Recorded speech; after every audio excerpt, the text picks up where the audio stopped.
Chilli powder ಸಖತ್ ಖಾರ ಬಣ್ಣ ಮತ್ತು ರುಚಿ ಆಚಿ ಚಿಲ್ಲಿ ಪೌಡರ್. ಬೆಳಗಾವಿ ಚಳಿಗಾಲದ ಅಧಿವೇಶನಕ್ಕೆ ಸರ್ಕಾರ ಸಕಲ ರೀತಿಯಾಗಿ ತಯಾರಿಯನ್ನ ಮಾಡ್ಕೊಳ್ತಾ ಇರೋದು. ಸದನದಲ್ಲಿ ಪ್ರತಿಪಕ್ಷಗಳನ್ನ ಕಟ್ ಹಾಕೋದಕ್ಕೆ ಪೂರ್ವ ಸಿದ್ಧತೆಯನ್ನ ಮಾಡ್ಕೊಳ್ತಾ ಇದೆ. ಇವತ್ತು ಕ್ಯಾಬಿನೆಟ್ ಸಭೆಯ ಬಳಿಕ ಸಚಿವರ ಸಭೆಯನ್ನ ಕರೆದಿರುವಂತದ್ದು ಸಿಎಂ. ಕ್ಯಾಬಿನೆಟ್ ಹಾಲ್ನಲ್ಲೇ ನಡೆಯಲಿರುವಂತಹ ಸಚಿವರ ಸಭೆಯಲ್ಲಿ ಅಧಿವೇಶನದ ಸಿದ್ಧತೆಯ ಬಗ್ಗೆ ಗಂಭೀರವಾಗಿ ಚರ್ಚೆ ಮಾಡ್ತಾರೆ. ಪ್ರತಿಪಕ್ಷಗಳ ಅಸ್ತ್ರಗಳಿಗೆ ಸರಿಯಾದ ಉತ್ತರವನ್ನ ನೀಡಬೇಕು. ಇಲಾಖಾವಾರು ಪ್ರಶ್ನೆಗಳಿಗೆ ಉತ್ತರ ನೀಡೋದಕ್ಕೆ ಸಿದ್ಧವಾಗಿ ಪ್ರತಿಪಕ್ಷಗಳ ಕೈ ಮೇಲಾಗುವುದಕ್ಕೆ ಅವಕಾಶ ನೀಡಬೇಡಿ.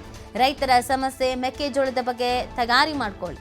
ನಿಮ್ಮ ಇಲಾಖೆಗಳಲ್ಲಿನ ಸಮಸ್ಯೆಗಳ ಬಗ್ಗೆ ಸಿದ್ಧತೆ ಮಾಡ್ಕೊಳ್ಳಿ. ಈ ಬಗ್ಗೆ ಸಚಿವರಿಗೆ ಸಲಹೆ ಸೂಚನೆಯನ್ನು ನೀಡಲಿದ್ದಾರೆ ಸಿಎಂ. ಯಾವುದೇ ಕಾರಣಕ್ಕೂ ಪ್ರತಿಪಕ್ಷಗಳ ಬಾಯಿಗೆ ಸಿಗಬಾರ್ದು. ಅವ್ರು ಯಾವುದೇ ಪ್ರಶ್ನೆಯನ್ನ ಇಟ್ಟರು ಅದಕ್ಕೆ ಸಮಂಜಸವಾಗಿ ನೇರವಾಗಿ ಉತ್ತರವನ್ನು ಕೊಟ್ಟು ಅವ್ರ ಬಾಯಿ ಮುಚ್ಚಿಸ್ಬೇಕು.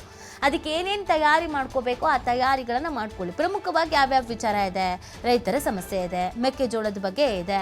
ಸೊ ಇದೆಲ್ಲವನ್ನು ಅವ್ರು ಪ್ರಸ್ತಾಪ ಮಾಡಿಯೇ ತೀರ್ತಾರೆ. ಅದ್ರ ಬಗ್ಗೆ ನಾವು ಕರೆಕ್ಟಾಗಿ ಖಡಕ್ಕಾಗಿ ಉತ್ತರವನ್ನು ಕೊಡಬೇಕು. ಆ ಹಿನ್ನೆಲೆಯಲ್ಲಿ ಅದಕ್ಕೆ ತಯಾರಿಯನ್ನು ಮಾಡ್ಕೊಳ್ಳೋದು ಹೆಂಗೆ ಅಂತ ಇವತ್ತು ಗಂಭೀರವಾಗಿ ಚರ್ಚೆಯನ್ನು ಮಾಡಲಿದ್ದಾರೆ.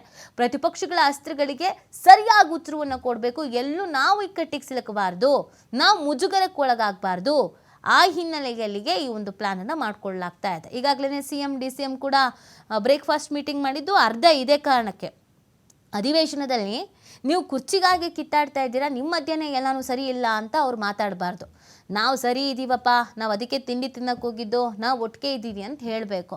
ಅದಕ್ಕೆ ಅಂತ ಇವರು ಅದೊಂದು ಪ್ಲ್ಯಾನ್ ಮಾಡಿಕೊಂಡ್ರು. ಇನ್ನೊಂದು ಕೆಲವು ಜ್ವಲಂತ ಸಮಸ್ಯೆಗಳಿದೆ.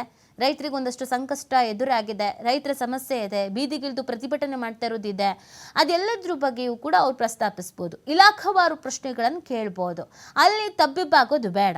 ಎಲ್ಲದಕ್ಕೂ ನಾವು ಉತ್ತರ ಕೊಡಬೇಕು. ನಮ್ಮ ಕಡೆಯಿಂದ ಏನು ತಯಾರಿ ಮಾಡ್ಕೊಳ್ಬೇಕು, ಇಲಾಖಾವಾರು ಸಚಿವರುಗಳು ಅದನ್ನು ತಯಾರಿ ಮಾಡ್ಕೊಳ್ಳಿ. ಸದನದಲ್ಲಿ ಪ್ರತಿಪಕ್ಷಗಳನ್ನು ನಾವು ಕಟ್ ಹಾಕಬೇಕು. ಹೆಂಗೆ ಕಟ್ ಹಾಕಬೇಕು? ನಮ್ಮ ಉತ್ತರದ ಮುಖಾಂತರವಾಗಿ. ಅದಕ್ಕೆ ನಾವೆಲ್ಲರೂ ಸಮಂಜಸವಾದಂಥ ಉತ್ತರವನ್ನು ಕೊಡಬೇಕು, ಒಗ್ಗಟ್ಟಾಗಿ ಉತ್ತರವನ್ನು ಕೊಡಬೇಕು ಅಂತ.